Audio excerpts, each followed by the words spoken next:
رونالدو يسجل هدفا أسطوريا في شباك بولندا بضربة مقصية. إليكم التفاصيل كاملة، ولكن قبل ذلك لا تنسوا الاشتراك في القناة.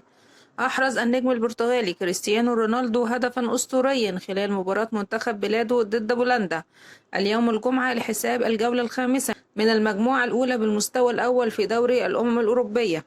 وأعاد هذا الهدف إلى الأذهان الهدف الذي سجله رونالدو في إبريل 2018 في شباك يوفنتوس عندما كانت دون يدافع عن ألوان نادي ريال مدريد.